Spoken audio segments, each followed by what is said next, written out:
Vamos seguir então para o nosso último resumo, tá? Que é da aula. Ah, perdão, não é o último não. É o penúltimo resumo, que é da aula da sétima aula, tá? Que a gente vai falar sobre PSF, ou Estratégia de Saúde da Família, como ela já está sendo chamada, tá? Então, a Estratégia de Saúde da Família, gente, ela é composta por um médico. É muito importante que esse médico ele seja da família, né? Então ele tem que ser um médico generalista, precisa ter um enfermeiro dessa família, eu preciso ter auxiliares ou técnicos de enfermagem e o agente comunitário de saúde, que é quem visita as casas com uma periodicidade maior do que o pessoal da enfermagem, tá? Então, aqui a composição da equipe e o objetivo. O objetivo, gente, é humanizar o atendimento de uma forma muito mais integral, tá? Então, eu tenho que avaliar aonde essa pessoa mora, quem que ela é, aonde ela trabalha, em que ela trabalha, como é a casa, como é o bairro. Eu não vou ficar dando pitaco na vida dela, não é isso. Mas eu preciso avaliar também a questão da moradia dessa pessoa. Tá? Por quê? Porque muitas vezes, principalmente em casos de criança, a gente sabe que a criança está exposta a ambiente insalubre, né, por conta da moradia. E de alguma forma, talvez a gente possa conseguir ajudar essa família, tá? A assistência é prestada muitas vezes em domicílio, mas também pode ser que seja agendado para a pessoa ir até o posto, tá? Cada equipe de estratégia de saúde da família fica em torno de 3 a 4 mil pessoas ou 500 famílias na sua responsabilidade, tá? Aqui a composição da equipe novamente, lembrando que cada ACS pode ficar tomando conta de 750 pessoas, tá? E aí o número de ACS foi dobrado, né, de 6 para 12 agentes comunitários de saúde. A função do técnico, né, é sob a supervisão do enfermeiro executar muitas atividades, tá? Dentro do domicílio da pessoa, até na comunidade, com educação e saúde, educação permanente, a própria assistência, né, a execução do serviço, além dessa questão da promoção da saúde. O programa Hiperdia, ele é um grande ganho, né? Por quê? Porque eu vou atender uma população que possui a hipertensão arterial e a diabetes, e eu vou dar um atendimento especial para eles. Por quê? Porque eles são fatores de risco para uma série de doenças cardiovasculares. Então é melhor eu trabalhar esses pacientes antes que ocorra o agravamento dessas doenças, para que não ocasione uma internação, tá? Então, o objetivo do Hiperdia é garantir as consultas, diminuir os intervalos, fidelizar aquele paciente, que ele compreenda a importância dele frequentar o programa, dele tomar o medicamento correto. Eu vou ter um banco de dados mais fiel para futuras pesquisas.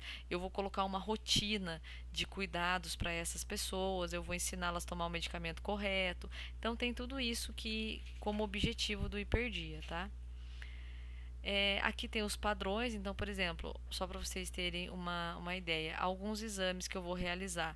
Normalmente a gente não costuma fazer em ambulatório esses dados antropométricos, a gente faz mais aqueles sinais vitais. Nesse caso aqui, não, a gente vai dar muita importância para a circunferência abdominal, altura, peso e índice de massa corpórea, tá? É ideal que seja destinado um dia da semana ou mais dias. É preciso avaliação médica e também essa orientação com relação aos medicamentos, tá?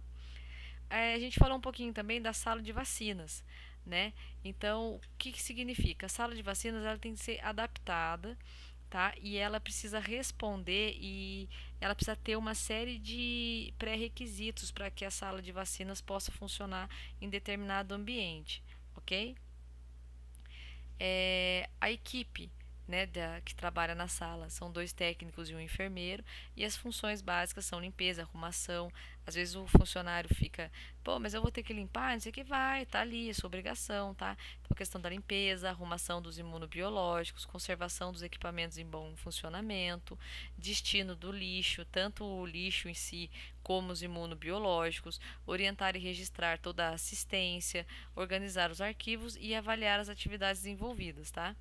Então, os materiais de registro, o que eu tenho de material para eu preencher no caso da sala de vacina?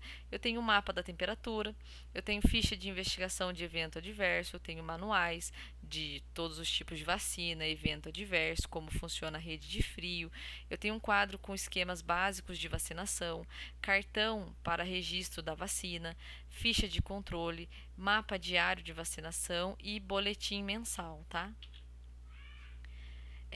A rede de frio em si, ela tem alguns elementos, tá? Elas são compostas por uma equipe técnica, por equipamentos adequados, ela precisa ter uma instância de armazenamento, ela precisa ter uma forma adequada de transportar esses imunobiológicos entre as instâncias, além do controle rigoroso da temperatura e a verba. Precisa ter dinheiro, né? Então, essa parte é importante, precisa ter um financiamento para essa rede de frio. Aqui a gente conversou, né, a respeito, né, aqui eu tenho o laboratório, daí é transportado para a instância nacional, da instância nacional ele é transportado para a instância estadual, da instância estadual para a regional e a local, tá? Tudo em transporte adequado em caixas térmicas, tá bom? E depois para o neném. Detalhe, gente, aqui eu tenho a geladeira e uma caixa térmica na estância local. Por quê? No início do dia, como a gente conversou, os imunos biológicos previstos para serem utilizados aqueles dias, eles são retirados da geladeira e acomodados na caixa térmica, para eu não ficar abrindo toda hora a geladeira. Então eu coloco nessa caixa térmica a quantidade que eu vou utilizar e aí eu vou administrando. Não utilizei, eu volto na geladeira novamente, tá? Aqui eu tenho um termômetro digital, onde essa parte aqui fica dentro da geladeira e eu consigo fazer a leitura sem abrir de fato a porta da geladeira. Tá? Aqui tem os passos de como utilizar esse termômetro. Os cuidados com os refrigeradores. É muito importante manter a temperatura, tá, gente? Ali em torno dos 2 graus. Mas a vacina, ela pode ficar ali de 2 a 8 graus, tá? Sem sofrer a perda da potência, no caso do armazenamento aqui, tá? Arrumar a geladeira. Gente, as geladeiras, como vocês podem ver, muitas vezes são geladeiras domésticas, tá? Ó, da instância local. Então, quando a gente vai preparar um local para ser a sala de vacinas, essa sala de vacinas tem que ser adequadamente preparada e a geladeira também. Então, para começar, essa geladeira não pode, em hipótese nenhuma, né, ter guardado junto com os imunológicos a sua marmita, a sua água, seu suco, tá? Isso não pode acontecer. Ali é somente vacina, somente os imunobiológicos e umas outras coisas que eu vou falar aqui, tá? Então a primeira coisa que a gente faz é tirar tudo quanto for suporte da porta da geladeira, tá? A gente remove todas as gavetas e os suportes da porta da geladeira que existam dentro da geladeira, menos as prateleiras. Por quê? Porque eu vou ter que posicionar as vacinas de acordo com cada prateleira, tá? Aliás, as prateleiras, né, as vacinas são posicionadas de acordo com a especificidade de cada uma. Então, por exemplo, no lugar da gaveta, né, daquela gaveta grande, a gente vai preencher com garrafa de água com corante.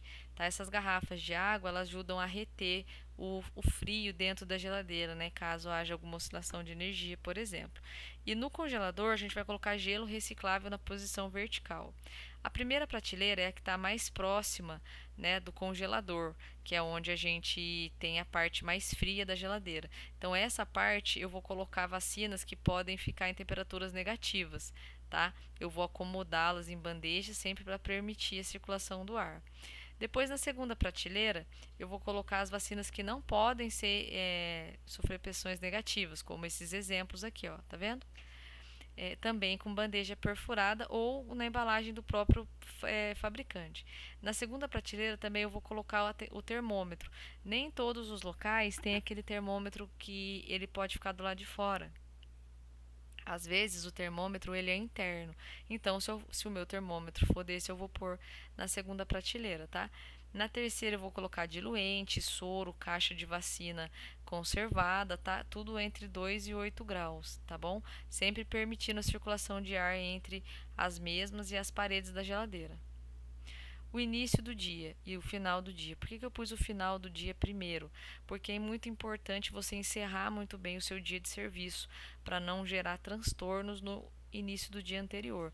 Então precisa se separar as fichas de controle para busca ativa, arquivar as fichas de controle, desprezar as vacinas com prazo de validade vencido, guardar os imunológicos, verificar e anotar a temperatura do refrigerador, retornar as bobinas de gelo para o congelador, lavar a caixa térmica, enxugá-la e guardá-la, guardar o material e a limpeza da sala, tá?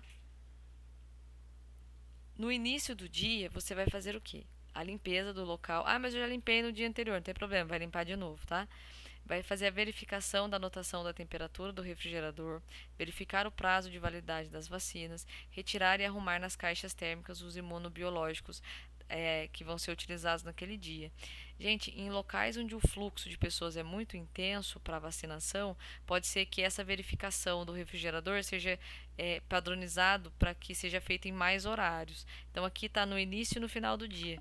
Pode ser que seja preconizado para ser realizado também na hora do almoço. Isso depende do posto, tá?